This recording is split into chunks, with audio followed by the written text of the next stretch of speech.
everyone, it's Sally Rippin here. So nice to have you back in the holiday program. This is our second week together and we've got so many fun things to share. And this time we're going to be looking at a brand new book. So this book I wrote not very long ago. A lot of the Billy and the Jack stories I wrote about 10 years ago. We're celebrating 10 years of Billy and Jack at the moment.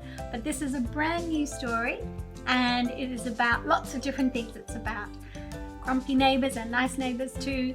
It's about gardening, it's about soccer, and most of all, I guess it's a little bit about maybe finding out who people really are. Once you get to know them, maybe they're different to who you first thought they might be.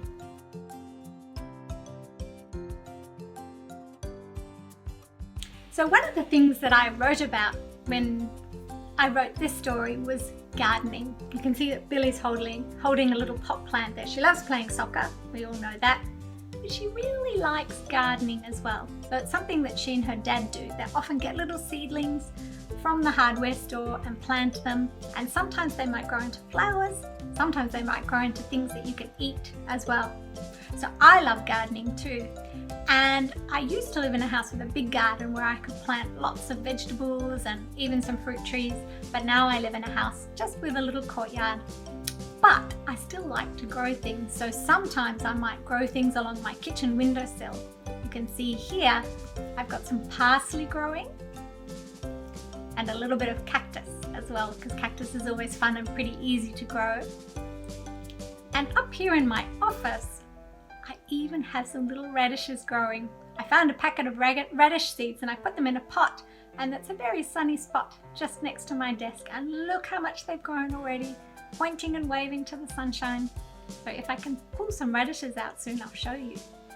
So it doesn't matter if you have a big garden where you can play soccer, that's pretty fun at the back, or maybe you just have a little courtyard like me.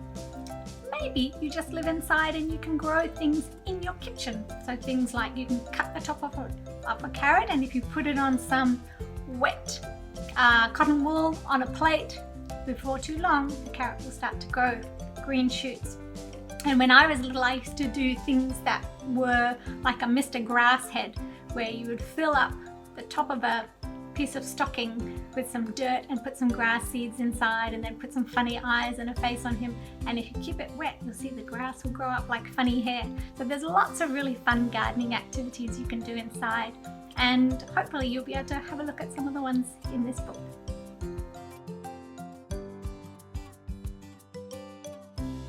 Do you know all the neighbours in your street? I've been living in my house here there's Buster in the back there. Can you see him watching over my shoulder? I've been living in this house for about 2 years, but I'm so lucky that I have such friendly neighbours, and so I am lucky that I know everybody in my street. And it can be a little bit hard to keep in touch with everybody when we're all at home at the moment, but there are lots of ways that you can get to know your neighbours, and hopefully some of the activities in this book will give you some ideas.